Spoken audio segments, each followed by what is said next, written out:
if you could recreate maybe in for our viewers, the explanation of how the album came about and kind of what your thought process was. Our previous record came out in 2009, Mm-hmm.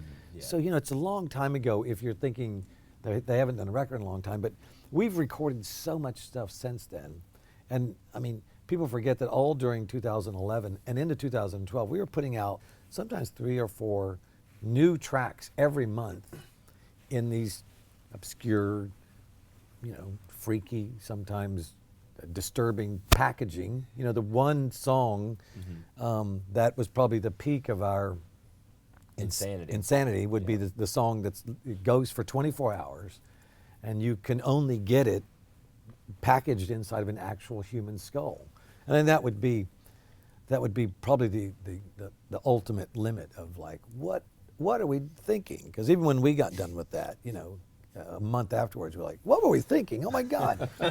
But we'd done this song on one of them was a 6-hour song.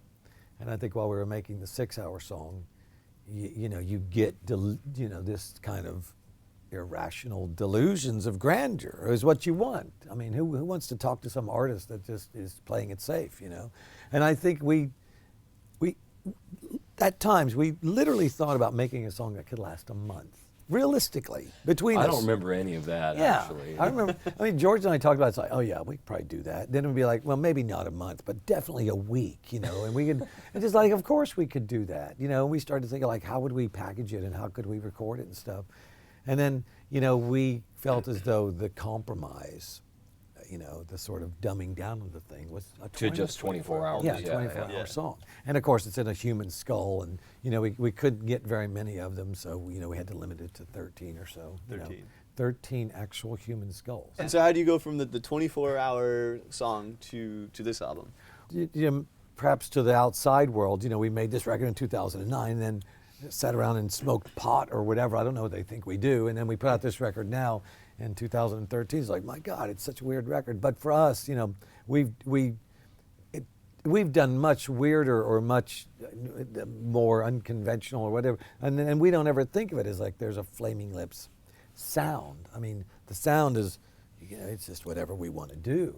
That's just what we do, There was a great line in your explanation of the album on one of the songs. Is you wanted it to be disturbing and unrewarding. tell me, I think it was for you, Lus. Tell me. Well, I think we've done that. I don't know. Unrewarding maybe is the wrong word.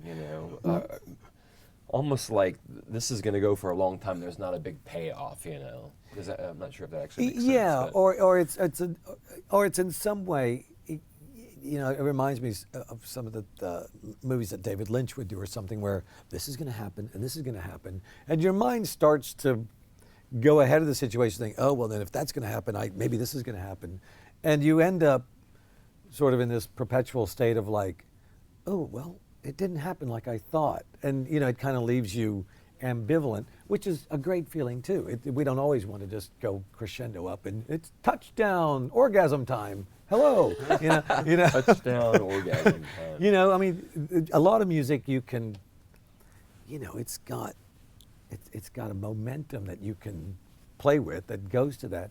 And I'm not a master musician, but Stephen is, and sometimes we know that, well, we could turn this corner and it could go this way, and the flowers and the parade comes out, or we can turn this corner over here, and it's something different, which to us I think is more like real life. It's not this exaggerated. The sun is in its silver heaven. It's really just this is what real life is about, and not just like it's our real life. We think this is real life. We've also done a lot of music that is always lifting up the sun. We've done that, and I think sometimes, I have a tendency sometimes to go there without knowing it, and sometimes we're like, well, we don't really want to do that again. And this song, Do You Realize? It's with us all the time, and even with the Yoshimi Broadway musical thing, sort of in the past couple of years, coming to life and all that. Some of this music is always with us. Even though Yoshimi Battles the Pink Robots record, that's over 10 years old now, and the Soft Bulletin's a quite old record. You know, they're always with us. They're always sort of part of our who we're about. So it's easy for us to sit there and say, well, we don't need to make another Do You Realize? We don't need 10 of those. We have one, it's fine. We probably couldn't come up with another one even if we tried, but we don't really try. So this other, you know, when we're exploring music, it's like, it probably wouldn't be very satisfying to us if it all was similar to that stuff. And so we go places we haven't explored before, is what I think it is.